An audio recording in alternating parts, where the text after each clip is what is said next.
What's going on, folks? This is Roots Wired. Welcome to episode 5 of the Devil May Cry walkthrough. So it's hot out, and we're going to kick back with Dante and see what's up with this sort of thing, and start off mission 4. That's kind of the concept there. Last time we fought like a spider-like boss, and got an item, and we're going to see what happens now. So this is mission 4, Black Knight.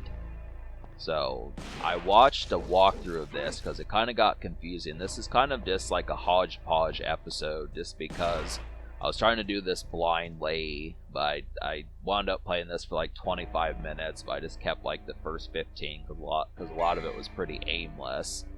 But I did notice that the person who did this stage from back in the day, you know, they had like a lot of pretty extensive power-ups as to what they were doing. So I need, I'm not going to grind in the game for hours upon hours, but I would like to get Dante some upgrades.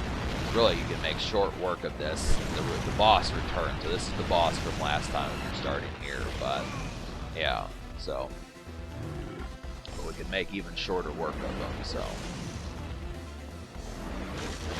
It's a nice little touch to kind of have that, because most of the time when you defeat a boss, it's pretty much dead in the stage that you beat it. So it's interesting that he came back for one more bout, just to kind of say how that kind of goes. I just would have to say, I mean, he still is annoying. He's not quite as annoying as he was in the boss fight, but still enough to kind of say, hey, you know, it's kind of the concept, but. So luckily I have a vital star to help me. But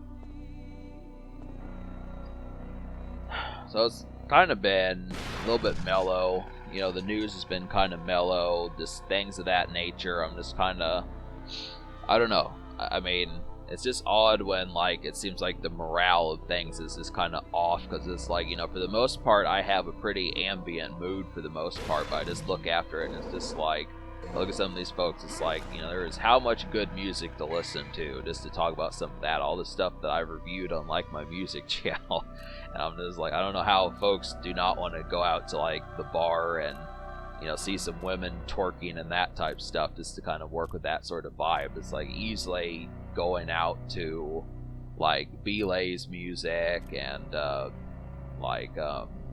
Deuce's music and folks like that, and Broken Side and some of those moments, Green Day definitely. I mean, there's just plenty of these to sit there and say there is no excuse at this stage. I mean, you have to look at it, folks should be at a pub like every Friday.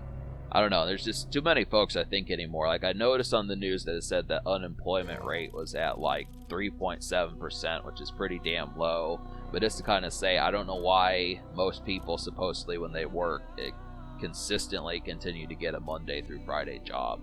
I mean, you know, that's the context behind that. You don't want to be, I mean, I don't know how folks would want to work a Monday through Friday 8 to 5 or 10 to 6 type job for 40 years or something like that. Like, you gotta switch it up. You work with donuts one year, then you work at Walmart another year, then you work at Target, then you work at like a pizza shop. I mean, there's just plenty of situations just to be able to say, I mean, it just, because I notice that YouTube somewhat gets boring on the weekends. I purposely update on the weekends to prevent that, where folks try to treat YouTube like a job. I don't like when that happens, where YouTube is kind of treated like a job, because it's not a job. You don't have a W-2, and you don't have to pay taxes unless you're really making money on YouTube. But this is kind of, there's no reason to say, well, I don't upload YouTube videos on Saturday or Sunday or whatever. I mean, unless you're literally, you know, doing like multiple things. But it's just like, you know, it's supposed to be recreational. I mean, you get paid. I mean, for people who are like, you know, Let's Players and that type stuff, who that's all they have to do is beat video games all the time. It's like, that's simple compared to having to be a farmer or something like that, or, you know, work at a bank, you know. But yeah, like I said, this is going to be an aimless episode. I mean, really, I didn't really understand what I was supposed to specifically do, and it was actually pretty easy. The next episode where I complete this stage is pretty straightforward, just because I didn't realize what, I mean, this game does not prompt you very much as far as trying to figure it. It's kind of you have to just understand it and have a little bit of like common sense in terms of like a puzzle theme to be able to figure out what exactly, because there's no markers or just, you know, pieces of advice that say go here, you know. So it's just kind of, but so yeah, you basically got a bonus episode. I mean, if you're expecting like progress and that type of stuff, it's really just a bunch of fighting and that type of stuff. I mean, the spider fight at the beginning was about, for the most part, all the progress that's really going to happen. So, but I don't know. I'm kind of bouncing back and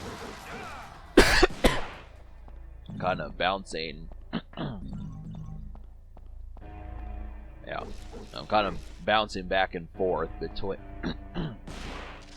Damn it! I really feel like I got. Need to cough. It's kind of pissing me off. Not really trying to, but I really feel like I'm going back and forth between whether or not I want this to be a blind playthrough, because if I do it to the point where I just know what I'm doing, it's going to be pretty straightforward. So I just feel like the concept of exploration has to be there at least somewhat, but that's kind of how I do it with gaming walkthroughs. Is, you know, I'm not in a hurry when I do these games, but I look at it at the same time just for me to kind of say and stuff like, I know that you know, this is not a speed run. That is kind of the concept. It's not just a game that, you know, 45 minutes after I play it, I'm going to be 90% done with the game. So, but yeah.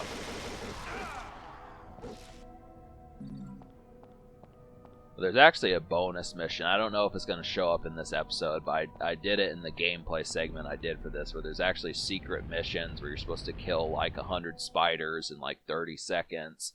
Well, if I don't show it in this episode, I wound up failing the mission, and it was just because I was trying to use the shotgun for the spiders when you're really supposed to pull out Dante's handguns and shoot them all at once.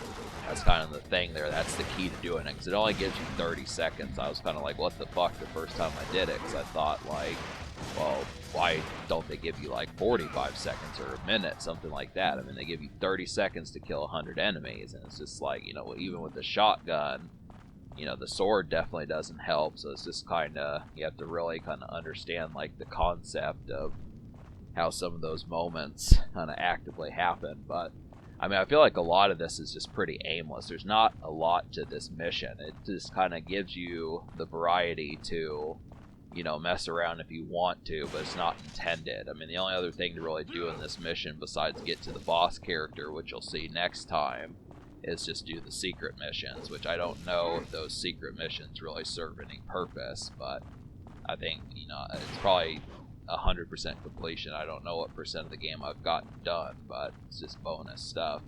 So, but yeah.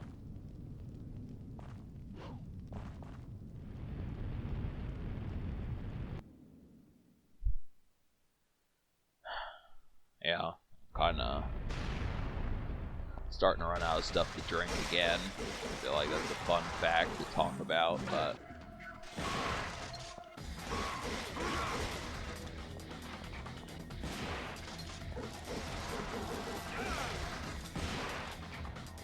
shotgun is a pretty dope weapon. I definitely think it helps. So that's another thing that kind of happened, is if you're wondering why the pause is happening, I think like my controller kind of got botched for a little bit, so I had to unplug the controller and then plug it back in.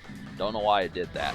That's not something that's happened before at all when I've owned that PlayStation 2, so I had to do that real quick. But so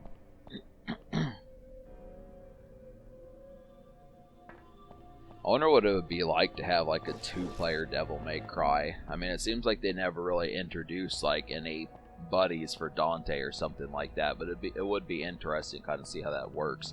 Like, if there's something I have to complain about PlayStation 2 games, is the fact that the sheer amount of cooperative PlayStation 2 games was not many. I mean, most PS2 games were basically single player, and you know, like, I think that would have made Grand Theft Auto 3 a lot more fun. I mean, maybe it's too late now because all the actors are not in the same health that they were 20 years ago, but just to kind of say, I'd always would have thought that would have been dope.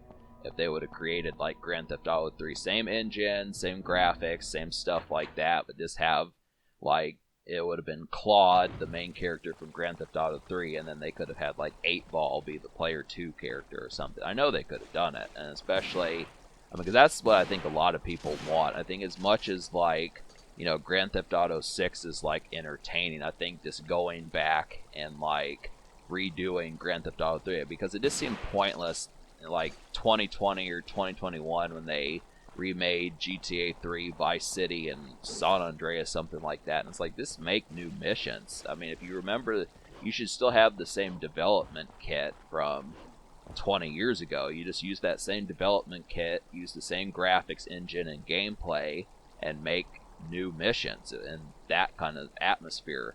I mean, that's always been one thing I haven't liked about video games, is when you beat a particular game, the engine and the gameplay and the graphics that it had from that game is gone. Like, I know that that's probably what they did with Devil May Cry 2, is where this game's engine is not the same as Devil May Cry 2, and it's like, where you want the same engine, but you just want new stuff in it. And then, developers just don't seem to understand that. But I really feel like that would have made Grand Theft Auto 3 even more perfect, because GTA 3 is probably like a 10 out of 10 game at this point. It's revolutionary, made a lot of a difference, but the weakness that it does have, if you have enough gall to complain about, is the fact that it's not a 2-player game. And neither is Vice City, and San Andreas isn't, unless you're playing like basketball or some cheap game like that. But the storyline mode is not 2-player. This would have been brilliant. I mean, I know because like Chris Penn died, who played the voice of Pulaski from San Andreas, that it's difficult. And obviously, with Vice City, Ray Liotta no longer being in the picture, you can't really do those games. But they should have done that like back in like 20. I'm just surprised that Rockstar never listened to that concept back in like 2008 or 2013, where they could have redone that. I mean, it's just simple stuff that probably could have easily made them several $1 million. But yeah, I just feel like this game should be 2 players. It'd be interesting. It should have done it. Dante doesn't have to be such a loner. I mean, maybe he'll get a girlfriend by the end of the game, but he could use like some folks to drink liquor with and that type of stuff, I mean, instead of consistently rehashing Devil May Cry and rebooting it, there's no need to reboot it. The first game is good enough. I mean, this is a fun game, but this is kind of like, I mean, it needs to be expanded upon rather than remade. That's, folks just don't seem to understand that. But, alright, so we're about done with this episode. Like I said, this has just kind of been an aimless episode, but we'll see you next time where we actually get done with this mission.